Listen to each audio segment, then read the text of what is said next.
Hello, everyone. A very warm welcome to another exciting episode of Psychology Talks. I'm your host, Amreen Nadeem, and today we're going to discuss the power of imagination. It is one of my favorite topics because imagination is the place where I believe everything can happen, and any innovation or any idea first land into the imagination. So if you can imagine anything, you can actually create it. And that is actually that is the quote was by Alan Turing, and he was the one who actually is known to be the father of AI, the artificial intelligence, because in early 1900s, basically, he gave the idea that computer can think, but at that point in time, nobody could believe. But he had the power of imagination, and he could think that yes, these are the machines that can think. And look at today's world is all like powered by AI, and the possibilities are limitless. And so today we discuss that what you can achieve by using this powerful capability of imagination. And that's why I invited our guest today is Scott Marshall Brendan, and he is an authority over this subject. And he's a co-founder of Litrof Consultancy. He is the creator of Imagination, Creativity, and Innovation, like ICI Index, an algorithm of measuring and improving business, imaginative capital, output, and product innovation. He's also a co author of Imagination First, which is ranked in the top 1% of business books. So let's welcome Scott. Hello. Hi. Thank you so much Hi. for joining us today. Hi. Pleasure. Yeah, it's an honor to have you with us today and to discuss this one of my favorite topics today. Yep. Mine too. Yeah. So, how is your day today? Good. It's morning here in Arizona, and so all good. That's great. So I gave a little bit of introduction about you, but before we move into the discussion, just tell our audience about yourself. That um, what are you currently doing? Why you get into this field? Any obstacle or challenges you faced when you joining this field? So tell us a little bit about yourself. Sure. We'll start and then we'll backward map. As you Okay. mentioned, I uh, uh, Coder consulting. Focus is on consulting, but also for cultural organizations, education. Like to look at, as you mentioned, ICI, imagination creation across commerce, culture, and education. Um, it's our contention that no matter if you're a type of bucket or organization you are, if you're an organization, you still deal with culture and commerce. If you're commerce, with education and culture, and on and on. Um, Prior to that, I was executive director in New York City for 25 years, where a lot I do today emanated from. To that, I worked on my academic degrees um, and worked as an artist and as in the sciences.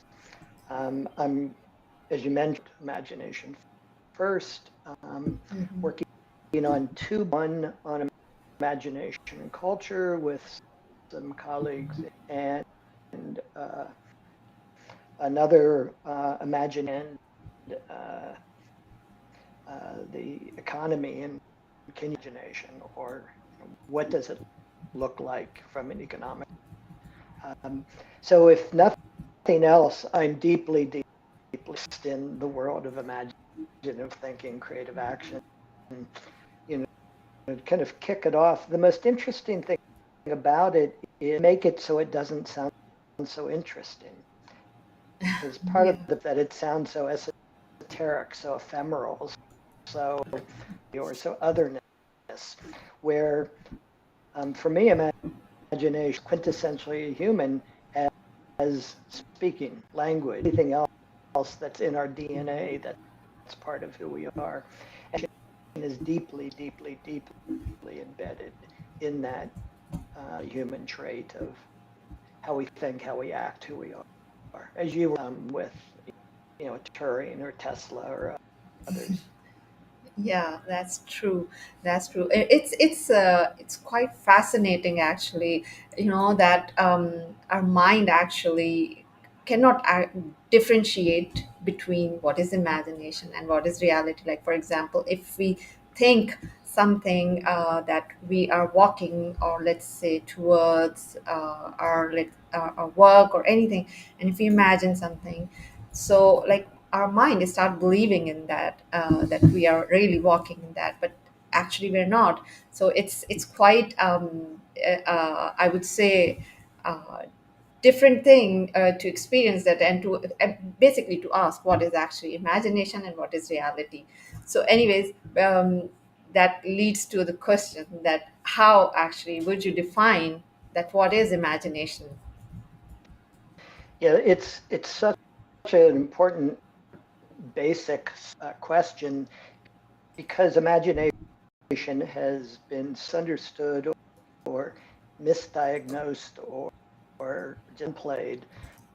Um, for me, imagination is to think of things as if they could be otherwise, to ask the what if, to conjure new possibilities, to perceptually pre thought or pre verbal action to come up with imagery and thoughts and perceptual capacities.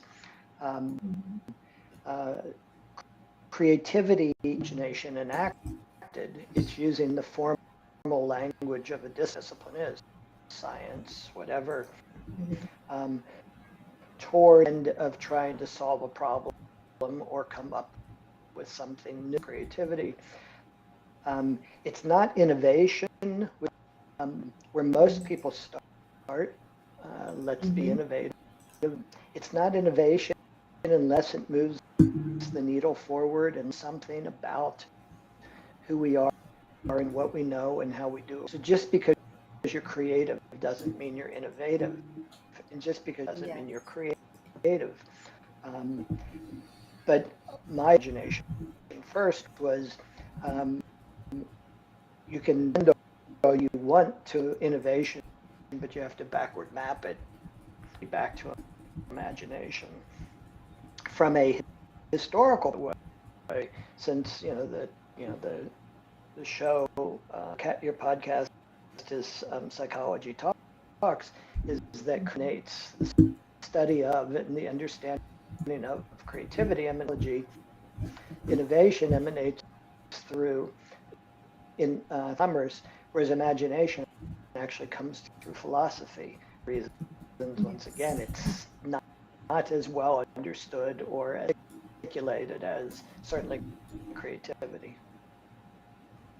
Yeah, yeah, that's very true. Actually, it's actually very difficult to define imagination itself, because, as you said, that it leads to creativity, and like it's yet it's not actually. You would say that there is no. I would say that causal connection between the imagination and the creativity.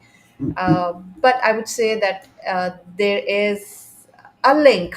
I think that if Oh, person, absolutely. or if we can actually, if someone can imagine something, and then they can create something, and then again, like if it's not there, if they cannot imagine, of course it's not possible. So I think that is one thing, that precedent, like this needs to come first. One needs to imagine first and then needs to create.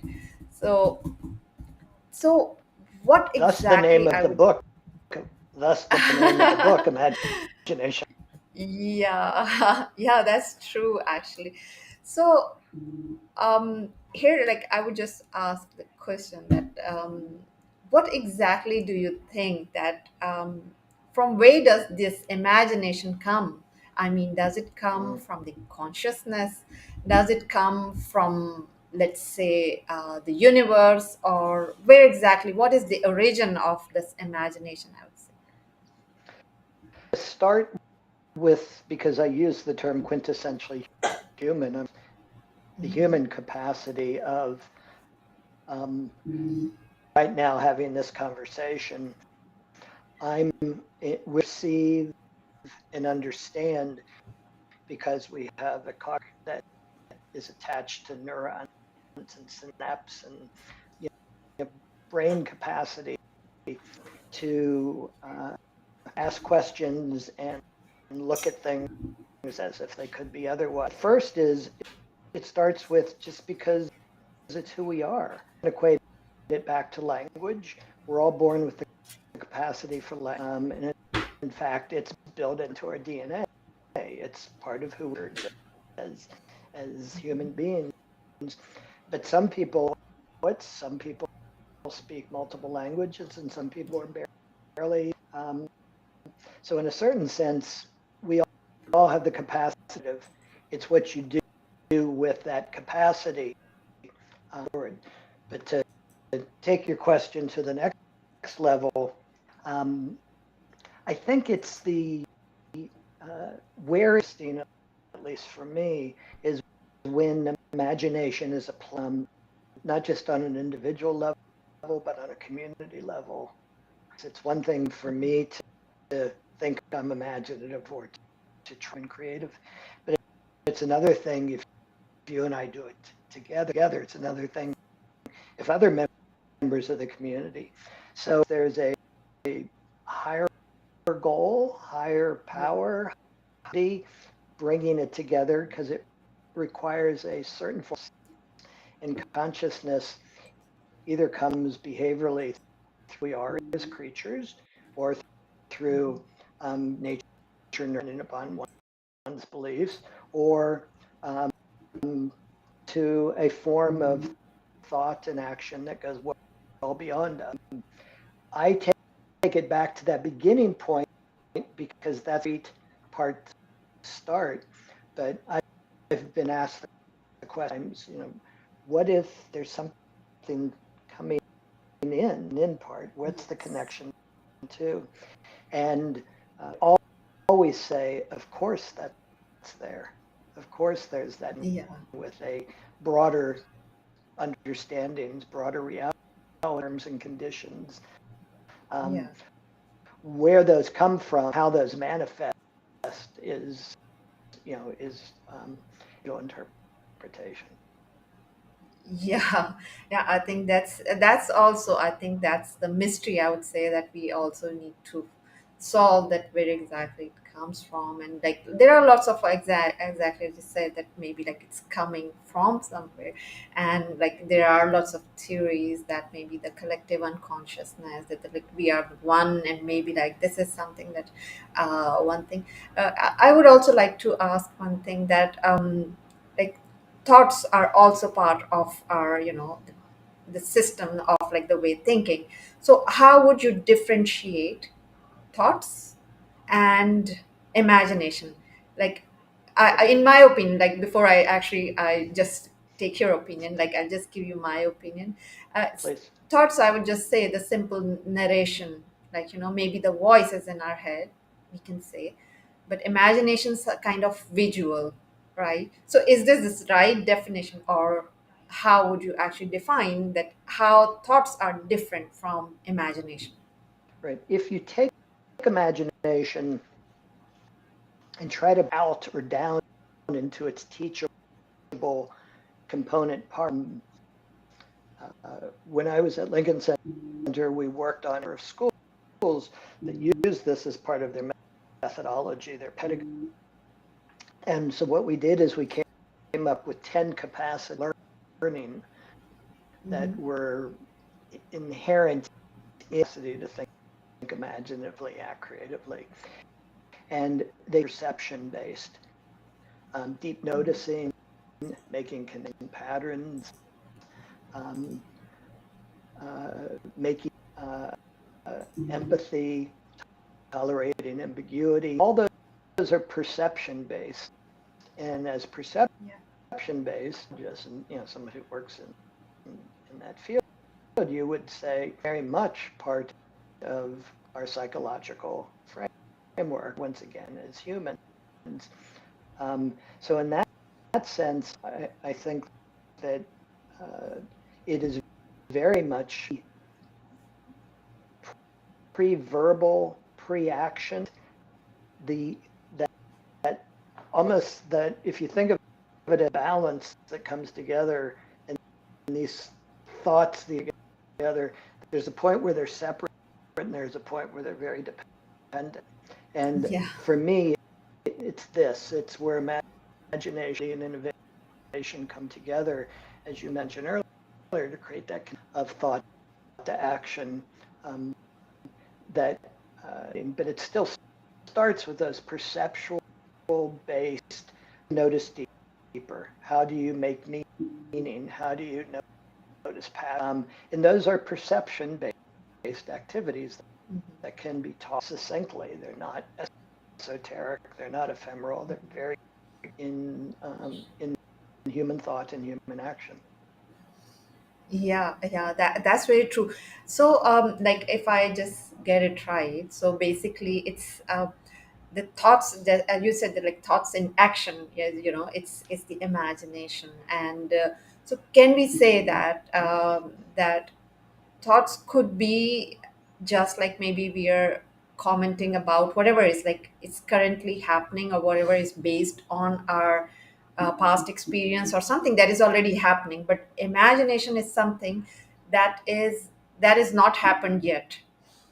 Can we say that, or it's not? Because, like, for Yeah, example, if we or maybe but then again it would be like if we're thinking about, let's say, past, but in visual term we are imagining, right?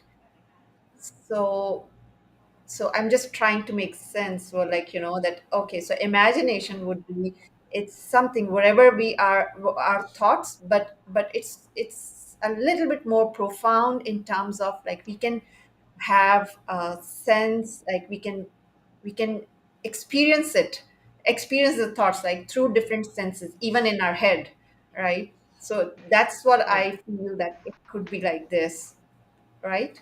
right. A little bit like trying to define and pinpoint in the body and where love is in the lived experience. Oh, it's a key part of being human. We know it's a key action. We know it's it has an effect on our brain and the way our brain's chemicals uh, bring us into different forms of human interaction. Since imagination is very similar, it's that I don't know where it starts. What I do believe, to my very core, is that um, it's in us. It's Yeah. once again, it's as quintessentially human as any of the lived experience of who we are as humans. Yeah. It's um, our job, if you will, how to practice it and get better at it, to develop it at the perceptual based and the emotive based and the words and actions take form, because it's already in us. So it's not like Yeah. we're developing it or we're mining it and bringing it to the surface. We're paying attention to it. Yeah, and actually, there's a question from Andrea here, that how do we practice it? The I don't know if you've ever heard, how do you get to Carnegie Hall? Carnegie Hall is one of the concert halls in New York Mhm, City. So there's a mhm. joke on the street and says, "How do you get to Carnegie Hall?" And your answer back is practice. And Yeah. because you have to be in make to be able to perform at Carnegie Hall. So practice, Okay. practice, practice. How do you practice it? Um, you do things that enhance your perceptual. I'll give you an example of one of the which it was I saw it explained years ago. There was of a very, very, very well known dancer. Um, uh, Said when she was a child, this photographer, she would stand outside with her father, point up at a tree, and there would be a squirrel on the tree line. And her father would say to her, but, what's happening inside the squirrel? She, as a Okay. young girl, said, Mhm. I didn't see it. And he said, yes, you can. Mhm. See it with your eyes as you're used to seeing, but you can start patterns. You can start to notice what it's doing. You can start to understand it more and more and more. So she would start to explain what the muscles were doing, and how it was preparing to move. The reason that was so profound is he taught her how to notice deep young age, and she brought that capacity into everything she's a photographer and as an artist. That's how you practice those fundamental elements, and they're not ethereal, they're not ephemeral. It's deep noticing, it's making connection patterns, it's things like that that you can develop or the capacity for just by practicing it over and over.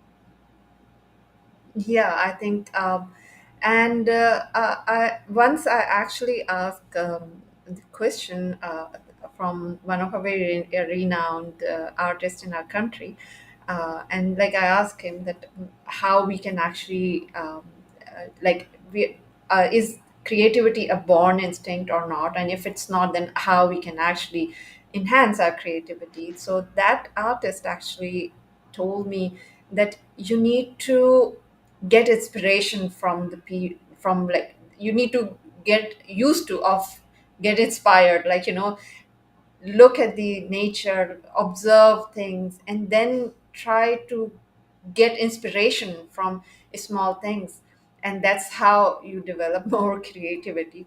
So Right, right. I think that's That, the same thing applies here also. Yeah. yeah, absolutely, absolutely. I would term that horizontal thinking instead of vertical thinking. Okay. Thinking is to stay within the construct and confines of your particular area of your profession or discipline. Horizontal thinking is saying where the design elements, where the biomimicry elements, where all once again impact how we learn and who we are. They influence it, which is why for me diversity action is a component part of it. It's because those the ways in which we ask questions, it changes the way we understand, and by doing that, we in a new light, and that starts to allow us to ask different kinds of posit forth different understandings that will become lead to innovation. So it creates a certain practice that stirs the pot, that Yeah. otherness. Um, but once again, none of it is ephemeral. It's all Yeah. very specific to who we are. Yeah, yeah, I think that's very true that we need to see basically again, uh, it's such a complex I would say phenomena. I would just say that, like, you need to deeply think about it or entrench yourself in this, and then like even like we need to focus on something and start questioning about, let's say, that how it can be done, what can be done, like there are lots of other questions, and keep your mind open. So that's how we practice. And once I was reading that, that Einstein used to do the creativity in a way that enhances like I wouldn't say the creativity, that when he used to practice the problem solving, that Yeah, and that's how that he said that when he was he whenever like he had some problem or he was thinking about it and he was stuck in the in the problem, so he used to think about that, like he will keep on working, but then he try to sleep over it, like sleep over it, but not go into the deep sleep. Like, and then for example, he used to had some, maybe the key or something in his hand. So whenever like he went into the deep sleep, that key drops, and then like that makes noise, and then he wakes up. So at that point in time, he said that in that state he used to get the solution. So I think there is certain, I think, state of consciousness which actually allows us to be more receptive about the problem or the solution. Maybe this is something. So what are your thoughts on that? That do we have Yeah, certain consciousness state where we are more receptive or something? yeah. It's the short answer is yes. The long answer is complex. Uh, you know, Einstein also said that imagination is knowledge, and Yeah. which is kind of a staggering thought coming from knowledge thinkers of all time. Yeah. Um, I believe it's because of the experience that you just mentioned that people like Einstein will say that they find their own practice. Imagination first. When we wrote it, we did it by interviewing some leaders from around the world and asked them the question, their experience with their own imagination. And what started, each individual had their own type of practice. They practiced it. And so we gave them names that kind of created a vocabulary or a dynamic for that particular practice.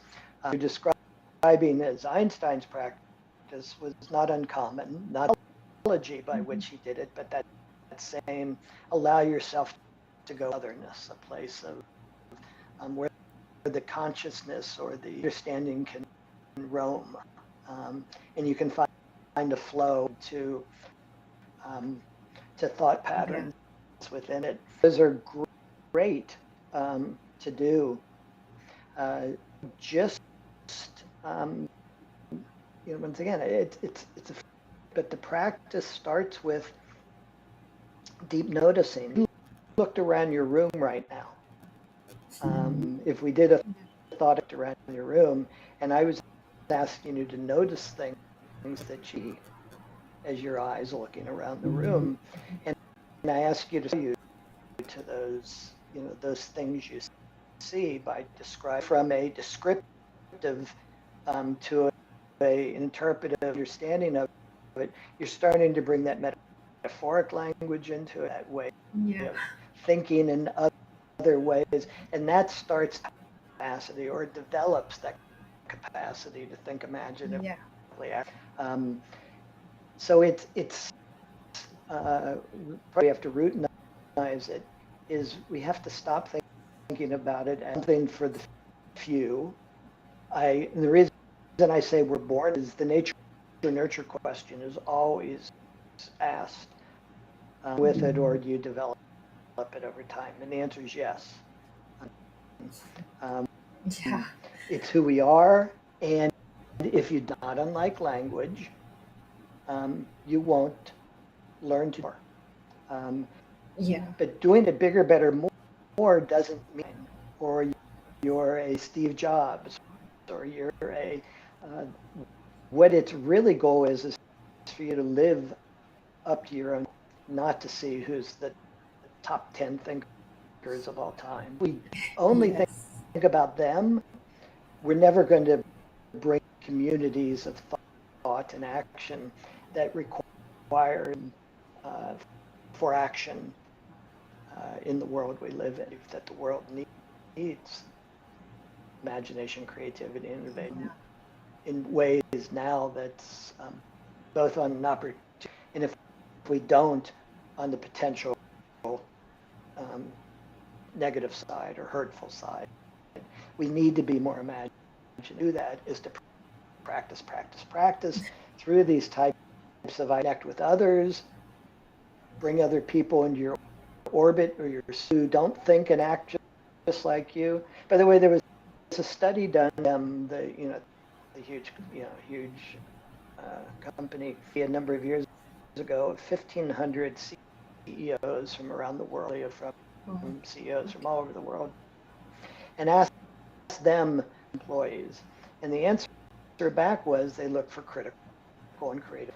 But the problem is we don't teach it in schools.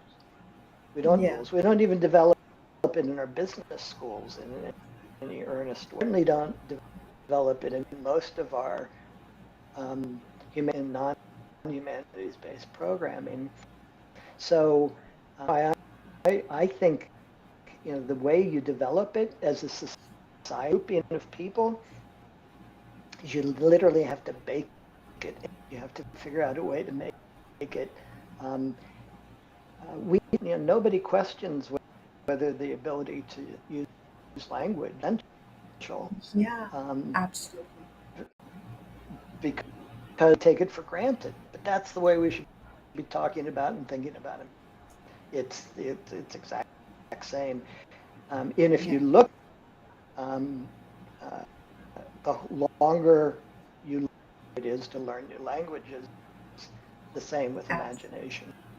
You need that um, you need that built into the environment, baked into the living it, experiencing it, questioning it on a daily basis. Yeah, I mean that's definitely a bigger need, and as you said, that people are, especially at the business environment, this is the top most desired need, a skill that they want. But the thing is that they themselves don't know how to actually develop this That's creative and this thinking. exactly That's right. the main problem.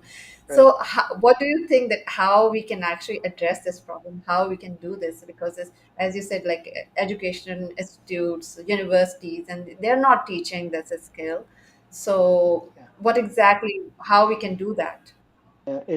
It's $64 million question, because if you believe as I do that it's as to our human values and human lived experience as any, um, one would argue it's essential. And if you then say, as you just articulated, that it's not really highlighted, it's not really emphasized, um, it's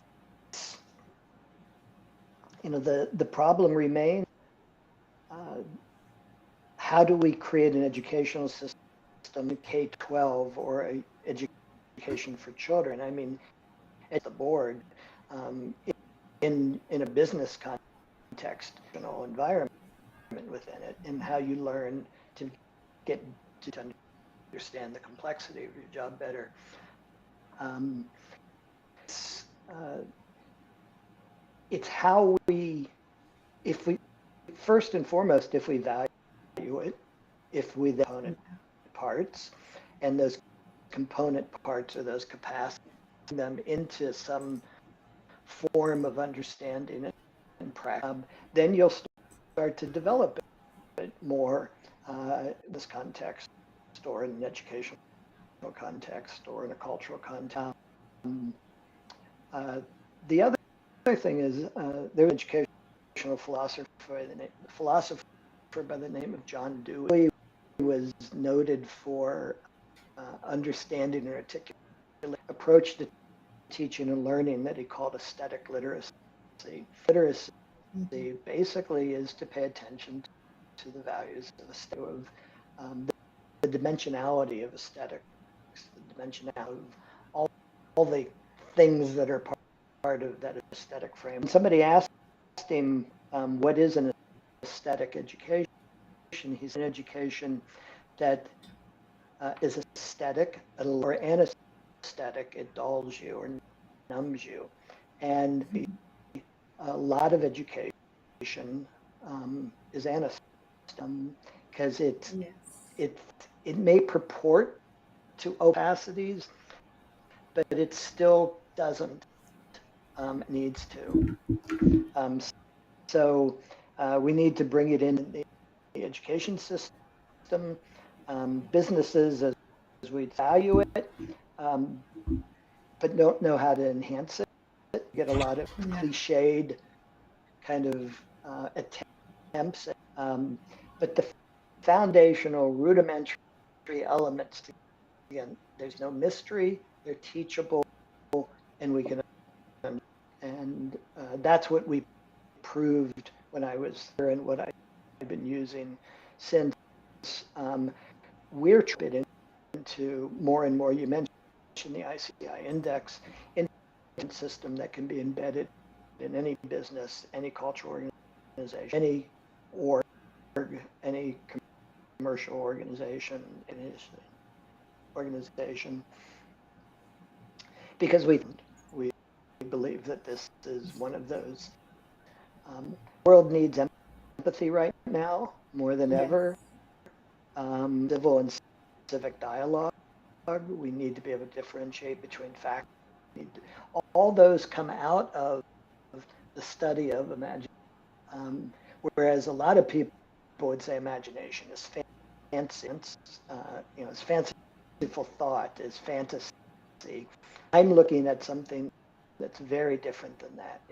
It's very much connect to one another, how we connect to the universe, how we connect to,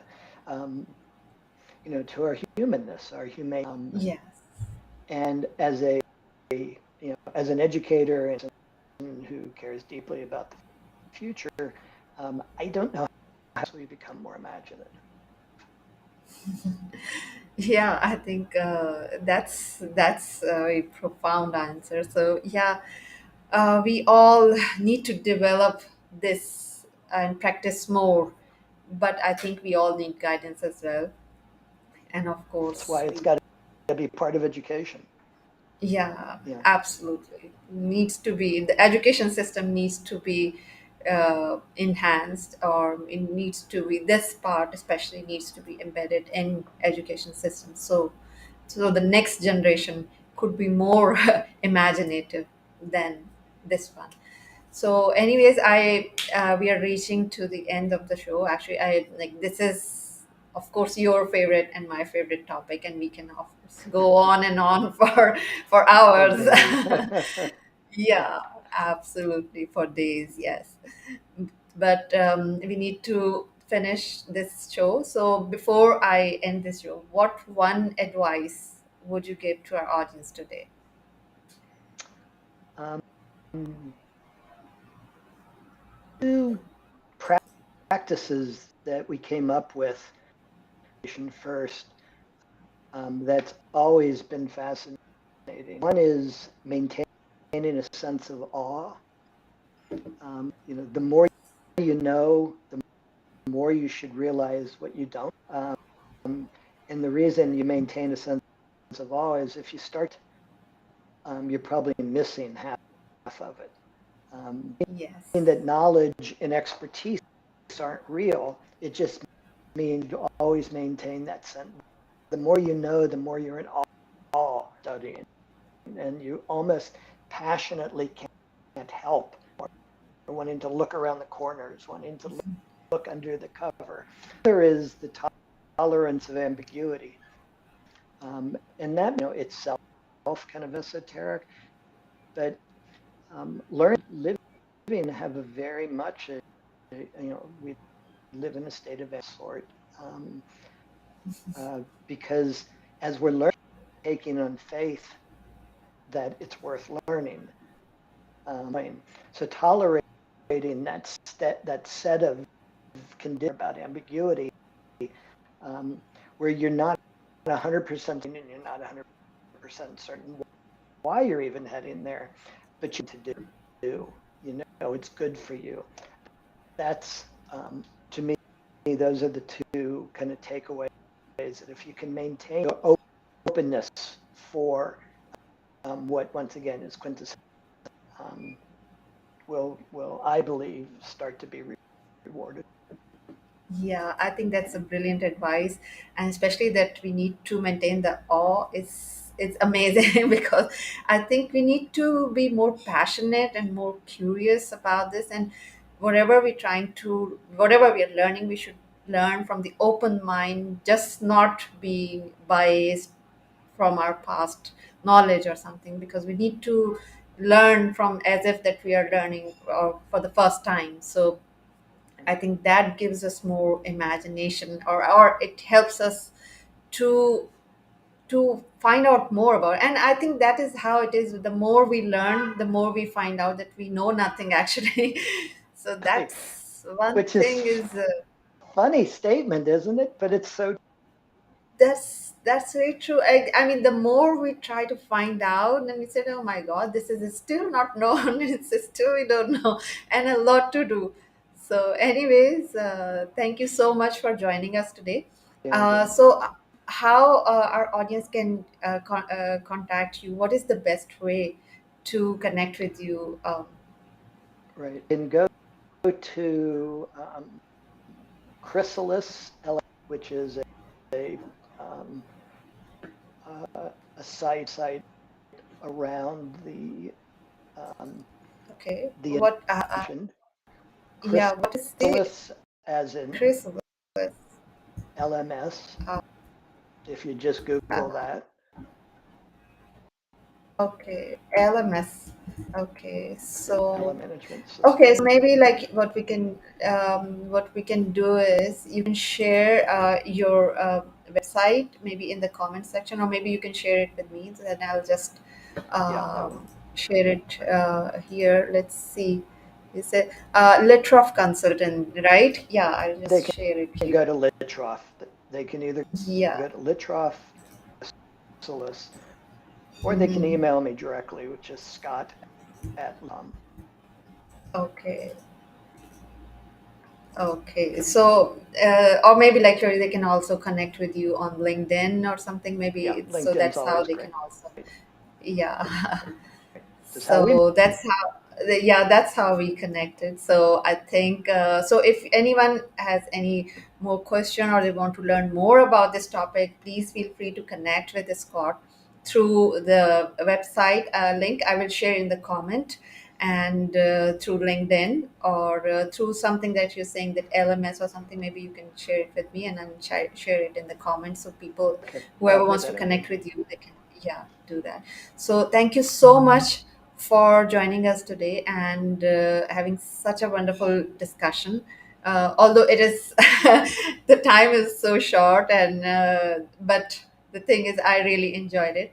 So, and I hope our Well, audience also learned a lot.